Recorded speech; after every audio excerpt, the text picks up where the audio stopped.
What's up, y'all? Real good here. I'm transitioning from the outside versions of affluence and abundance back into my bubble in a bubble in paradise, where our version of goodness is a little bit more about goodness. Yeah, so this weekend went on a random road trip down south.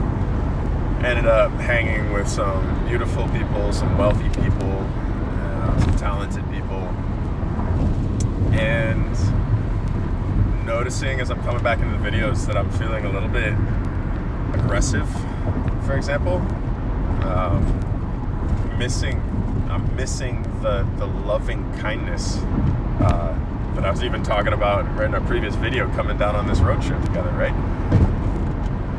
Yeah, for example, one of the lessons I wanted to share was you can be mad. You can be mad. You can also be an unevolved child and use that kind of judgmental language to try to place this idea that could be articulated as noticing differences between individuals and the way they relate. You know, for me, driving in traffic, floating still in a place of loving kindness, remembering the ways that I used to drive in traffic, and feeling cars around me, not even engaging and looking, not out of an allergy to it, out of a genuine disinterest in engaging in the sort of aggressive experiences that I've had relentlessly out here, out of the bubble, outside of the bubble, out in these cities, where people be aggressive and cut you off and make it a weird sort of interpersonal flexing fest, competition, and the concept expanded to me into the way that some of us are so entitled and really lost in our reactive patterns of aggression and violence and hatred.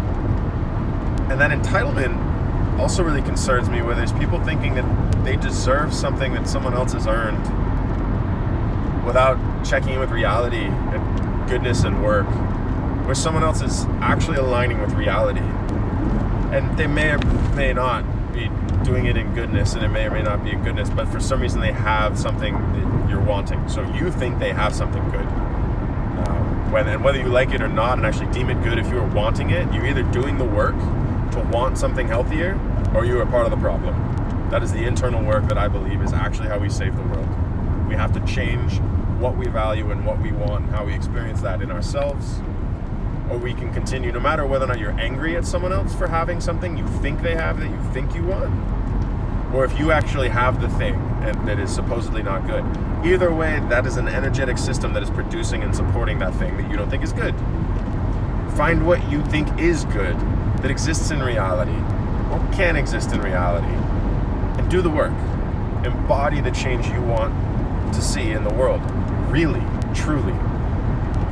And if you're not, then you get to eventually wake up to the fact that you are an unevolved child. And I'm using these aggressive terms right now, and it's making me feel sick. It feels so aggressive and cruel. Where some people are thinking, no big deal, name calling, and some people are thinking, what an asshole, what a douchebag, and oh my god, I can't believe you used those words. Okay? Figure out where you actually want to draw the line in the sand, and keep evolving. Seriously. Be the change you want to see in the world, or you're a part of the problem. And it doesn't matter what I say. It doesn't matter what I say. Something is true. I get to have my truth. You don't get to randomly fabricate reality, though. You can get into alignment with it and start to figure out what's actually going on. And those of us who spend the majority of our time trying to figure out what actually goes on in reality tend to have a better grip on it. Tend to have a lot more influence over reality. Just like you're going to make a lot more paintings if you focus on painting than if you do drugs and flex in your car and cut people off and use mean language. Like, you're not going to make paintings that way. If you want to paint, paint. If you want to affect reality, get into reality. If you want reality to be good, get into reality of goodness. And if you want to get there, you gotta do the work. You gotta figure out what that even means. It doesn't mean necessarily beat yourself and pull yourself and push yourself in some sort of militant way. If that's not what's good. If it is what's good, go for it. Keep learning, keep noticing, keep iterating. But do something, try something. Reality, lean towards it. Goodness, lean towards it. Feel it. Notice what it means for you. And do the work, put in the effort, and keep iterating.